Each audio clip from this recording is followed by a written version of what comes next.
Hello friends. आज मैं फिर आ चुकी हूँ एक इंटरेस्टिंग कंटेंट के साथ।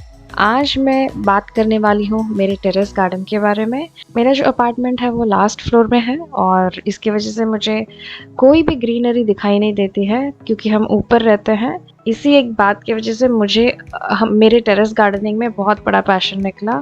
मेरा एक ड्रीम है कि मैं अपने पूरे टेरेस को प्लांट्स से भर दूँ, ऐसे लगे कि बस एक टेरेस का जंगल है। मैं हर सीजनल प्लांट्स लेती हूँ। अभी वक्त है पूरे जगह पे अमरेलिस लिली का। और लिली प्लांट जो होता है ये एक पॉजिटिव वाइब देने वाला प्लांट होता है। अमरेलिस लिली जो होती है वो प्राइड, स्ट्रेंथ और डिटर्मिनेशन को सिंबलाइज करती है। ये अपने घर के लिए एक पॉजिटिव सिंबल भी होता है।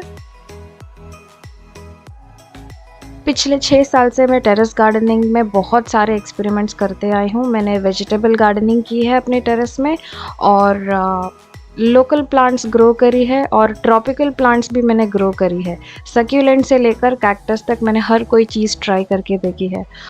मुझे 6 साल लगा प्लांट्स के बारे में स्टडी करने के लिए।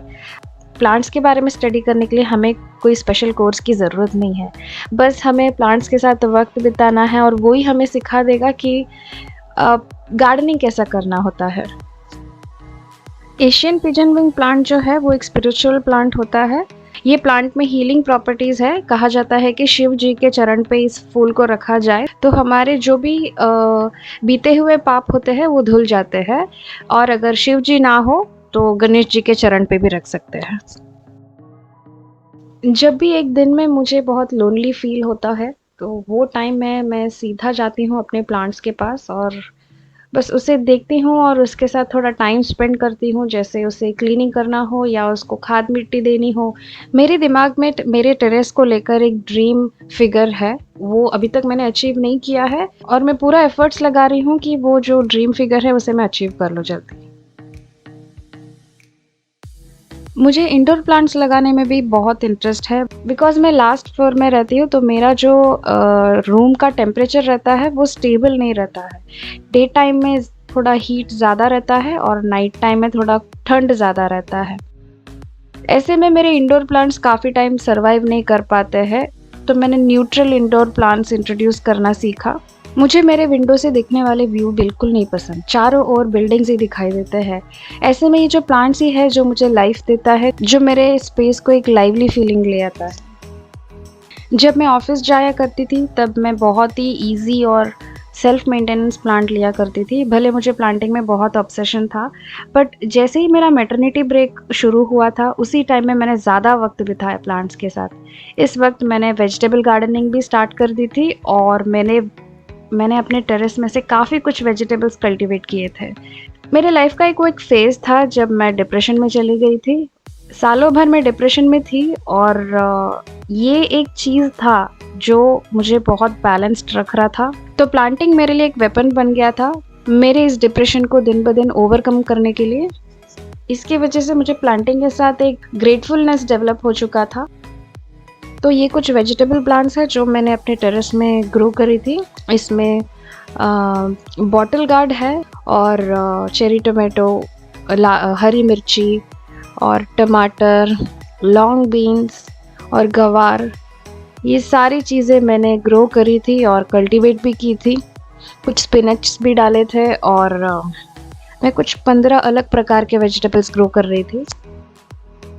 मेरे टेरेस में कभी भी चूहे का प्रॉब्लम नहीं था बट पता नहीं अचानक से एक रात चूहे ने आकर सारे के सारे प्लांट्स खराब कर दिए थे। काफ़ी सारे वेजिटेबल्स खराब कर दिए थे और कुछ प्लांट्स तो जड़ से उखाड़ के उन्होंने डाल दिया था। और फिर एक टाइम मैंने रियलाइज़ किया कि ये छोटे चूहे नहीं बल्कि बहुत बड़े चूहे थे जो झुंड में आया करते थे और मेरा वेजिटेबल गार्डनिंग वहीं पे ख़त्म हो चुका था। पर फिर भी मैंने हार नहीं मानी। मैंने फिर से सीडलिंग से ग्रो करना शुरू किया बट उन्होंने उसे भी नहीं छोड़ा, उसे भी आके निकाल दिया था पूरी तरह से। बस मैंने जस्ट डिप्रेशन ओवरकम किया था और ये जो मेरा वेजिटेबल गार्डनिंग का सपना था ये भी टूट चुका था। मैं उसके बाद कभी भी वेजिटेबल गार्डनिंग कर नहीं पाई क्योंकि आज भी मेरे टेरेस में चूहों का प्रॉब्लम है।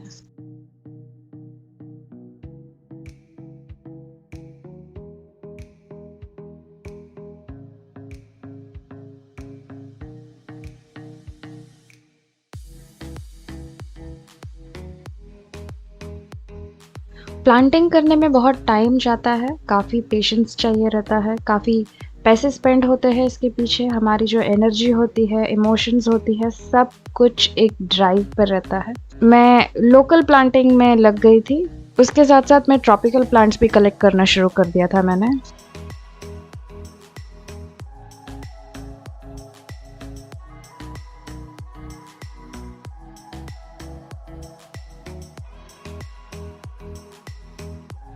मेरी बेटी 1.5 साल की थी और उसने भी मेरे साथ-साथ प्लांटिंग में बहुत इंटरेस्ट डेवलप कर लिया था। वो भी मेरे साथ लग जाती थी। वो भी फ्लावर्स को देखकर बहुत खुश हो जाती थी और सभी फ्लावर्स को प्लक कर लेती थी। इतने कम उम्र में उसने प्लांट केयर सीख लिया था और जब भी कभी घर पे कोई जगह ऐसे खाली लगता था, तो वो जो छोटे से गमला होता है, वो उसको उठाकर यहाँ से वहाँ शिफ्ट करने में लग जाती थी। बोलती है कि मम्मी इसे यहाँ पे रख देते हैं, ये बहुत सुंदर दिखता है करके। तो ये खुशी की बात थी मेरे लिए कि शक्ति ने इतने कम उम्र में नेचर को रिस्पेक्ट करना सीख लिया था। हम पार्क जाया करते थे या इवनिंग वॉक्स पे जाया करते थे, बट पैंडेमिक की वजह से और ये लॉकडाउन की वजह से बाहर जाना तो मुश्किल हो चुका था। तो ऐसे में शक्ति घर बैठे बहुत परेशान हो रही थी। मैंने अपना टेरेस गार्डन जो है उसको थोड़ा प्ले एरिया जैसे भी कन्वर्ट कर दिया था। मैंने उसको थोड़ा उसमें झूला और ये जो एक स्लाइड है ये भी मैंने अरेंज करा दी थी। तो वो इसी टेम्परेरी अरेंजमेंट के साथ खुश हो गई थी खेलने के लिए।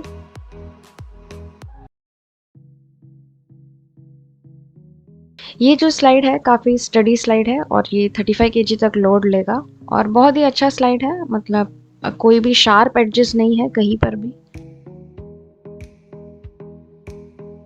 वो अपना एक्साइटमेंट कंट्रोल ही नहीं कर पाई और पूरा दिन रात स्लाइड किया करती थी।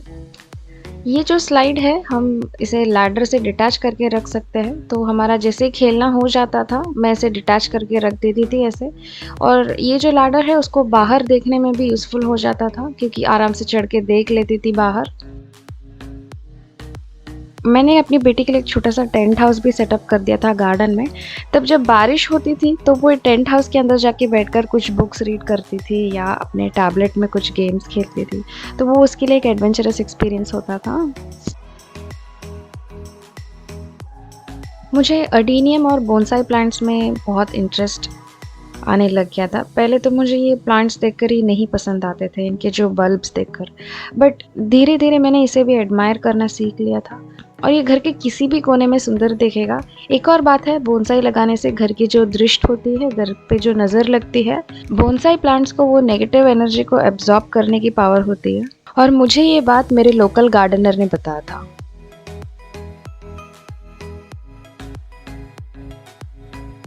ये जो टेंट हाउस है हम इसे डिटैच कर सकते हैं। हम इसे पूरे टाइम लगाकर नहीं रखते हैं क्योंकि मेरे टेरेस में उतना स्पेस नहीं है, थोड़ा कॉम्पैक्ट टेरेस है।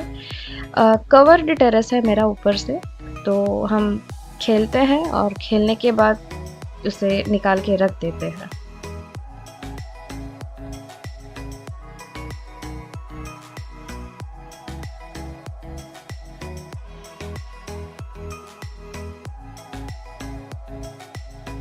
शक्ति थोड़ी इंडिपेंडेंट टॉडलर है, वो काफ़ी सारे अपने काम जो रहते हैं उसे खुद ही करना प्रेफ़र करती है।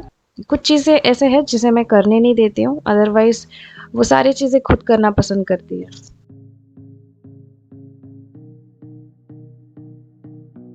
कभी-कभी टेरेस में ज़्यादा गर्मी लगती है क्योंकि टेरेस के रूफ पर सीमेंट शीट्स है। इसकी वजह से हीट ज़्यादा ट्रैवल होता है नीचे, तो हम अपना जो टेंट हाउस है उसे उठाकर मैं बेडरूम में रख के दे देती हूँ, तो वो वहाँ पर बैठकर खेल लेती है। हम एसी भी चालू करके खेल लेते हैं कभी-कभी।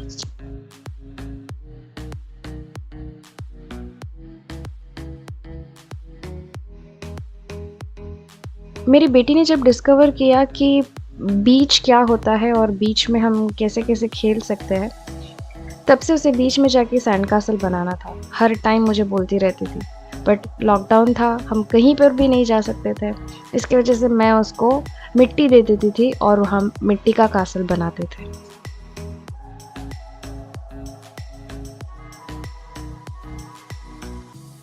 डिनर में मुझे कुछ स्पेशल और हेल्दी बनाना था, तो मैंने बर्गर बनाने का सोचा था और ये ये सारे वेजिटेबल्स मैंने अपने हाथों से फटाफट कट करके ले लिए थे और इसमें कुछ इटालियन हर्ब्स और स्पाइसेस वगैरह ऐड कर लिया था।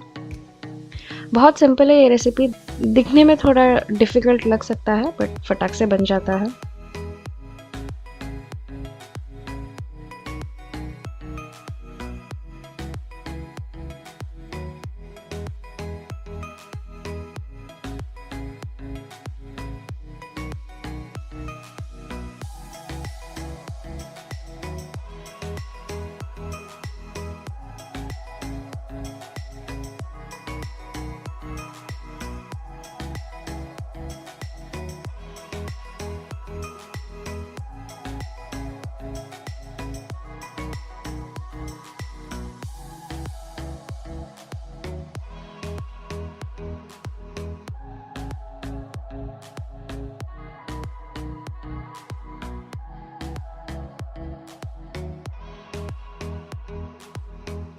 पैटी को जब हम शैलो फ्राई करने जा रहे हैं, उसी टाइम में हमें ब्रेड क्रम्स ऐड करना है। काफ़ी देरी से पहले हमने अगर ब्रेड क्रम्ब ऐड करके रख दिया, तो वो पैटी बहुत ही सॉगी लगेगा खाने में।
ब्रोकोली मशरूम बर्गर था ये, और इसके साथ-साथ मैंने कोरियन स्टाइल ड्रेसिंग वाला एक सैलेड भी बना दिया था। ये एक फैमिली कैंडल लाइट डिनर था और हम सभी ने एन्जॉय किया बहुत। मुझे लगा अगर शक्ति बर्गर नहीं खा पाएगी तो मैं उसे डोसा चटनी खिला दूँगी, पर उसने बर्गर का जो पैटी होता है उसे खा लिया था। प्लेन ऐसे ही खा लिया था बिना बन्स या सैलेड्स के।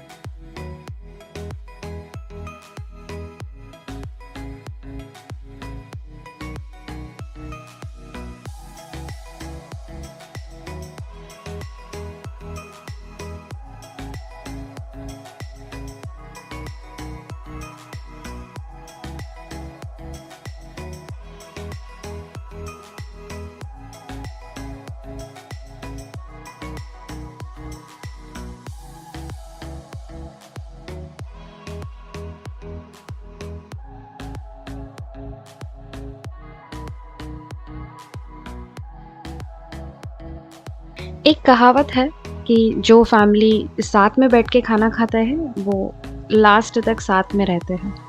दिन चाहे कितना भी हेक्टिक हो, हमें दिन का एक खाना तो सभी फैमिली मेंबर्स को साथ में बैठ के खाना चाहिए।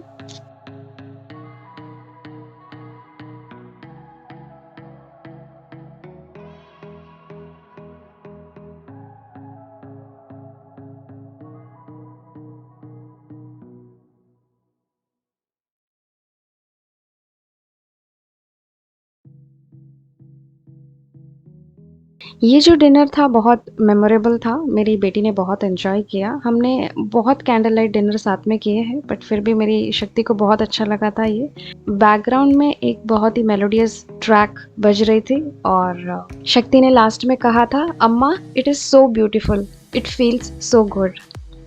ये जो चीज़ें होती हैं लाइफ की छोटी सी खुशी होती है, इसे हम कभी भी क्रिएट कर सकते हैं और सेलिब्रेट कर सकते हैं।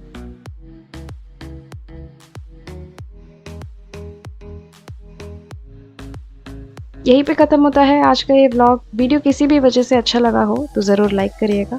फिर मिलेंगे एक और इंटरेस्टिंग कंटेंट के साथ, तब तक के लिए टेक केयर।